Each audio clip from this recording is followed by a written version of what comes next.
This is the future. Admittedly, Angels of Zariman for me was a short update. It just took a couple of days worth of grind to see and have everything in the Angels of Zariman update, but to be honest with you also, the Angels of Zariman update provided meaningful changes and additional features compared to the major update we had last year, which is the new War Major update.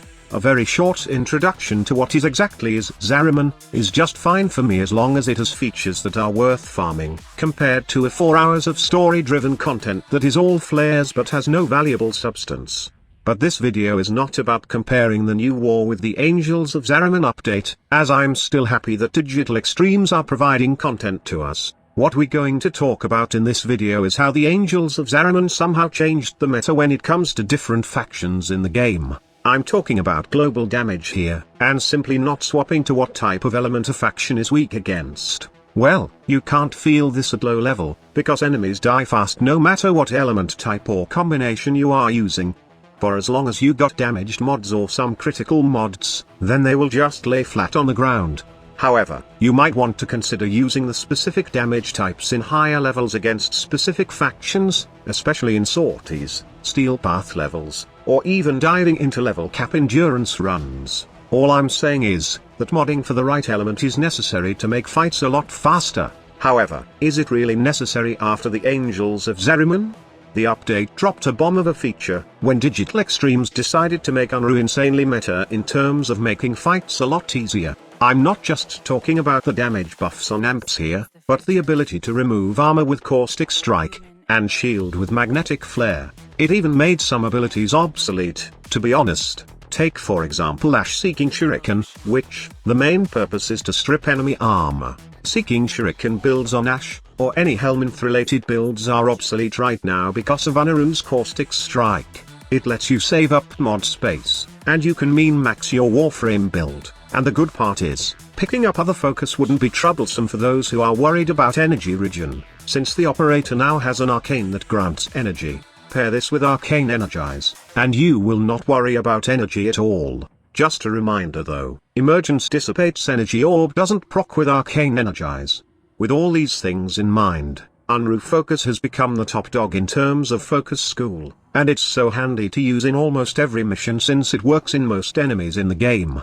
One cast of Caustic Strike, and the armor of your enemies will be lost forever, and also, one cast of Magnetic Flare, and you will form a bubble which removes the shield of enemies when they are inside it. So, is it really true that because of Unairu Focus, damage types are obsolete right now, and all you need is Viral Slash, which is the metaphor as long as I can remember playing Warframe?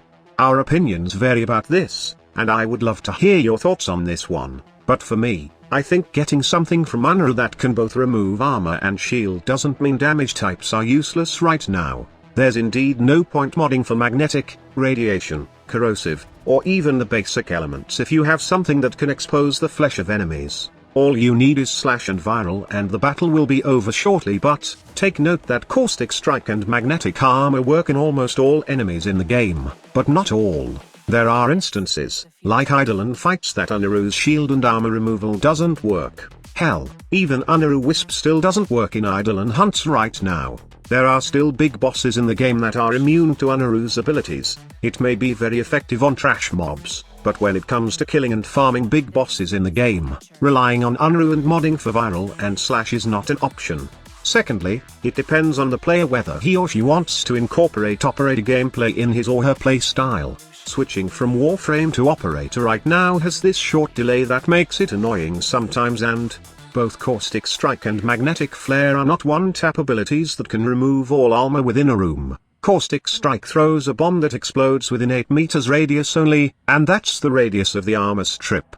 To make it a great armor removal ability against trash mob units, you would need something that can group them. On the other hand, it's pretty easy to use against a single target like those demolished units or even acolytes. The same thing with Magnetic Flare. The Magnetic Flare bubble only has 8 meters radius that lasts for 30 seconds, but the upside is, that these abilities can be recast anytime as long as you have amp energy. Well, still, it's a hindrance since we got limited amp energy and you would need to go back into your Warframe to be safe, and recharge your amp energy. Overall, I will disagree with people saying that damage types, other than viral and slash, are obsolete right now, as they still work in the game. Instead of saying obsolete, the right words would be, viral and slash has become more meta because of the abilities of Unairu that can remove both armor and shield. One simple update did change everything, but not everything in my opinion. Damage types such as magnetic, radiation, and corrosive are still part of the game, and they still work. It's that Digital Extremes gave more reason to use viral and slash right now, and it has become more meta. So that's all about it. Thank you so much for watching. Squad Leader signing off.